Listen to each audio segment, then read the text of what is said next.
Hello students, thank you very much for appreciating my work.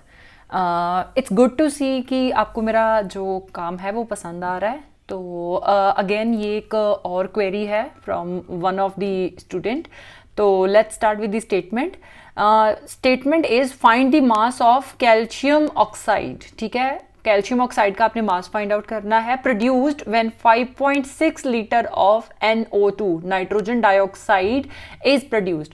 कह रहे हैं कि आपने कैल्शियम ऑक्साइड का मास पता करना है जब हमारे पास 5.6 लीटर ऑफ नाइट्रोजन ऑक्साइड जो है वो प्रोड्यूस हो रही है.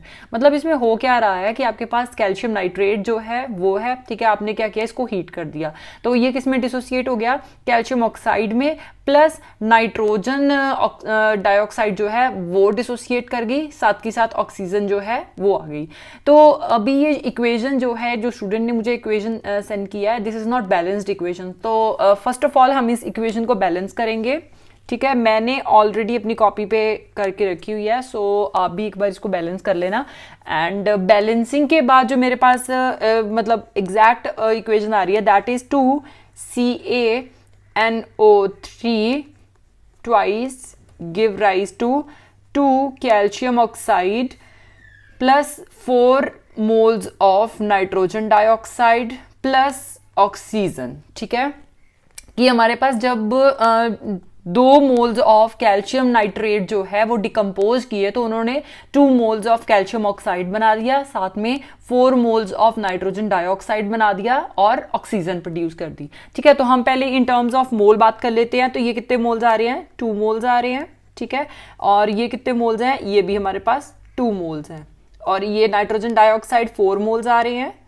ठीक है, एंड ऑक्सीजन इज 1 मोल. ठीक है, अब आपने नेक्स्ट चीज क्या करनी है, इनके जो मॉलिक्यूलर मासेस हैं, ठीक है, आप इनके मॉलिक्यूलर मासेस जो हैं वो भी फाइंड आउट कर लीजिए.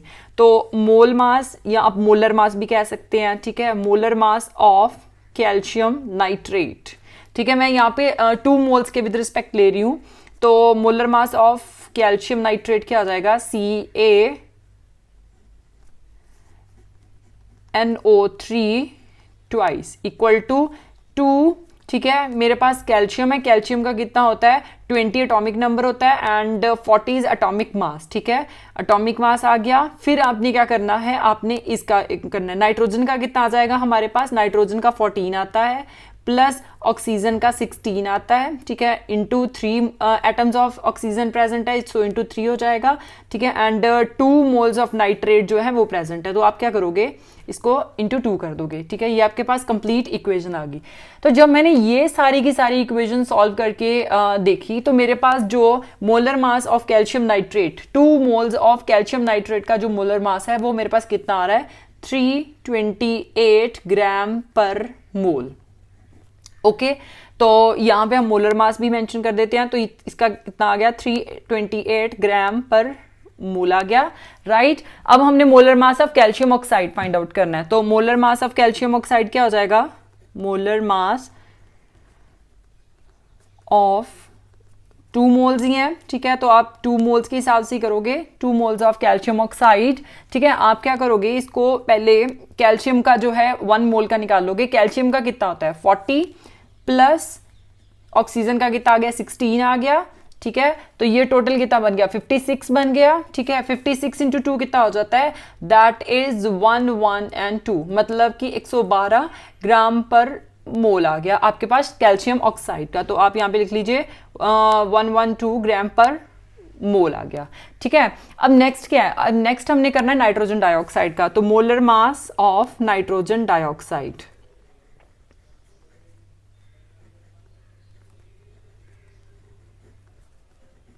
फोर मोल्स ऑफ NO2 कितना आ जाएगा. फिर से हम NO2 का फाइंड आउट कर लेंगे. 4 N का कितना होता है, 14 प्लस 16 इंटू 3, सॉरी 16 इंटू 2 आ जाएगा. सॉरी, तो क्योंकि 2 एटम्स ऑफ ऑक्सीजन प्रेजेंट है. ठीक है, जब आपने ये कंप्लीट करके देखा तो हमारे पास आंसर कितना आ रहा है, दैट इज 184 ग्राम पर मोल. ठीक है, कि हमारे पास जो 4 मोल्स ऑफ NO2 आ रहा है उसका मास कितना है, 184 ग्राम पर मोल. राइट, अब ऑक्सीजन का तो फाइंड करने की जरूरत ही नहीं है, क्योंकि ऑक्सीजन जो है एक सिंगल ऑक्सीजन का एटॉमिक मास कितना होता है 16, ठीक है, 2 एटम्स प्रेजेंट है तो 16 इंटू 2 कितना हो गया 32 ग्राम पर मोल आ गया। ठीक है, अब आपने किस फॉर्म में बात कर रही है, आपने मोल्स की फॉर्म में भी बात कर ली है और मोलर मास की फॉर्म में भी बात कर ली है। तो अभी जो तो हमारे पास गैसेस आती हैं तो उनका तो ऑब्वियस सी बात है कि हम वॉल्यूम भी लेते हैं, ठीक है, लेकिन जो सॉलिड सब्सटेंसेस होते हैं उनका हम मॉलिक्यूलर मास लेते हैं। तो यहाँ पे दो गैसेस प्रेजेंट है, ठीक है, first one is nitrogen dioxide और सेकेंड इज ऑक्सीजन। ठीक है, तो ऑब्वियस सी बात है कि इनका जो हमारे पास एट एसटीपी कंडीशन आएगा वो कितना आएगा, दैट इज 22.4 लीटर पर 1 मोल। ठीक है, तो अभी हम इसको मेंशन कर लेते हैं। अगर मैं गैस की फॉर्म में बात कर रही हूं तो 1 mole of gas equal to कितना हो जाता है, equal to 22.4 litre of gas हो जाएगा। ठीक है, एंड उसी गैस का जो मोलर मास आएगा उसके इक्विवेलेंस में सारी चीजें आ जाएंगी, molar mass of that gas. ठीक है, अब अगर मैं यहाँ पे ऑब्वियसली बात है कि मुझे दो जो टर्मिनोलॉजीज हैं उनको कोरिलेट करना है। First one is nitrogen dioxide, ये गैस फॉर्म में प्रेजेंट है, लेकिन कैल्शियम ऑक्साइड जो है वो हमारे पास सॉलिड फॉर्म में आता है। तो डेफिनेटली इन दोनों को कोरिलेट करने के लिए मुझे कोई एक सिमिलर चीज जो है वो फाइंड आउट करनी होगी। तो एक सिमिलर चीज यहाँ पे क्या आ रही है, मोलर मास आ रहा है। ठीक है, तो पहले हम ये सॉल्व कर लेते हैं, फिर उसके बाद हम मोलर मास की बात करेंगे। तो molar mass of that gas आ गया। ठीक है, कि हम जो हैं, अगर मैं जो मेरे पास वॉल्यूम आ रही है, ठीक है, उसको अगर मैं 22.4 लीटर लेती हूं तो वो किसके इक्विवेलेंट आती है, molar mass of that gas की इक्विवेलेंट आती है। ठीक है, अब गैस मेरे पास कौन सी है, नाइट्रोजन डाइऑक्साइड की बात कर रही हूं, तो definitely 4 mole of nitrogen dioxide क्या आ जाएंगे, 4 mole of NO2 gas equal to 4 into 22.4 litre of NO2 gas. ठीक है, equal to molar mass of that gas. हमने ऑलरेडी मोलर मास जो है 4 इंटू NO2 मतलब कि एक सिंगल जो मेरे पास मोल आ रहा है उसका फाइंड आउट किया हुआ है, तो मतलब 184 ही आ रहा है, तो हम इसको 184 एज इट इज लिख लेंगे, 184 ग्राम पर मोल आ गया। ठीक है, अब ये मोल का तो हमारे पास कोई काम नहीं है। ठीक है, हमने कोरिलेशन किस में फाइंड आउट करना है, एक तो हमने लीटर में फाइंड आउट करना है और साथ में मोलर मास में करना है। तो अब क्या कह रहे हैं कि जब मैंने ये कैलकुलेशन की 22.4 लीटर को जब मैंने 4 के साथ मल्टीप्लाई किया तो आंसर कितना आ रहा है 89.6। ठीक है, कि 89.6 लीटर ऑफ NO2 जो है वो मेरे पास कितना मोलर मास एक्वायर करती है, 184 ग्राम पर मोल। डन। अब बात क्या कर रहे हैं, कहते हैं कि आप बताइए कि 5.6 लीटर ऑफ NO2 जो है उसका मोलर मास कितना आएगा। तो उसका क्या करेंगे, 5.6 लीटर जो है ऑफ NO2 कितना आ गया हमारे पास, दैट इज यूनिटी मेथड लगाएंगे। ये हमारे पास राइट साइड में है तो ये न्यूमरेटर में आ जाएगा, लेफ्ट साइड वाला डिनोमिनेटर में आ जाएगा। 89.6 इंटू ये वैल्यू हम साथ में मल्टीप्लाई कर देंगे, 5.6 आ गया। ठीक है, अब जब आपने ये सारी की सारी वैल्यूज जो हैं, अब ये जो है ये भी लीटर में है, ये भी लीटर में, ये किस में है, ग्राम पर मोल में है। ठीक है, लीटर एंड लीटर कैंसिल हो गया। तो जब आपने सारी कैलकुलेशन करके देखी तो हमारे पास आंसर कितना आ रहा है, 11.5 ग्राम पर मोल। ठीक है, कि हमारे पास 5.6 लीटर ऑफ नाइट्रोजन डाइऑक्साइड जो है वो किसके इक्विवेलेंट आ रही है, 11.5 ग्राम पर मोल के इक्विवेलेंट आ रही है। डन। अब हमने नेक्स्ट स्टेप जो है हमारा फाइनल स्टेप आएगा कि हमने मास of calcium oxide find out करना है। ठीक है, अब हमें एक चीज पता है कि जब मेरे पास 2 मोल्स ऑफ कैल्शियम नाइट्रेट जो है डिकम्पोज हो रहे हैं तो मेरे पास 2 मोल्स ऑफ क्या बन रहे हैं, कैल्शियम ऑक्साइड बन रहे हैं and 4 moles of nitrogen dioxide बन रहे हैं, राइट।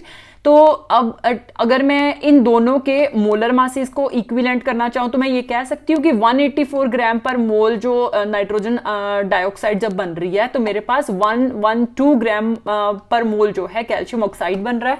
तो हम इसको ऐसे लिख सकते हैं, 184 ग्राम पर mole NO2 produced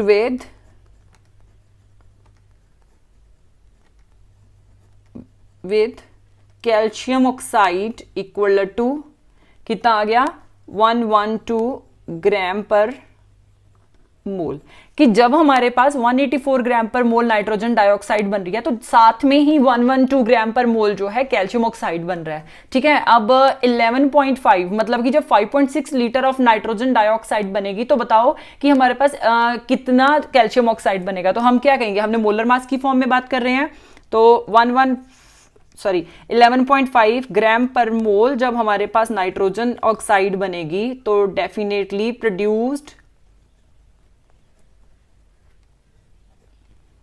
with calcium oxide equal to कितना आ गया 112। ठीक है, एंड जो हमारे पास लेफ्ट साइड में उसको हम डिनोमिनेटर में ले जाते हैं तो 184 इंटू कितना हो गया 11.5। ठीक है, अब ये क्या आएगा, ये भी ग्राम पर मोल है। ठीक है, ये तो डेफिनेटली ये भी ग्राम पर मोल था, ये भी ग्राम पर मोल था, तो हम इनको कैंसिल आउट कर देंगे। तो जब हमने कंप्लीट कैलकुलेशन करके देखी तो हमारे पास जो आंसर आ रहा है वो कितना आ रहा है 7 ग्राम पर मोल। कि जब मेरे पास अगर मैं कहूं कि 22.4 लीटर जो NO2 है, ठीक है, वो अगर मैं 4 के साथ मल्टीप्लाई करती हूं तो मेरे पास कितनी आती है 89.6 लीटर ऑफ नाइट्रोजन डाइऑक्साइड आती है। कहते हैं कि जब मेरे पास 89.6 लीटर ऑफ नाइट्रोजन डाइऑक्साइड आएगी, ठीक है, तो साथ में 112 ग्राम पर मोल जो है कैल्शियम ऑक्साइड बनेगा। ठीक है, और उसी के बेसिस पर अगर 11.5 ग्राम पर मोल नाइट्रोजन डाइऑक्साइड आएगी, मतलब कि 5.6 लीटर नाइट्रोजन डाइऑक्साइड आएगी, तो मेरे पास 7 ग्राम पर मोल जो है कैल्शियम ऑक्साइड बनेगा। ओके।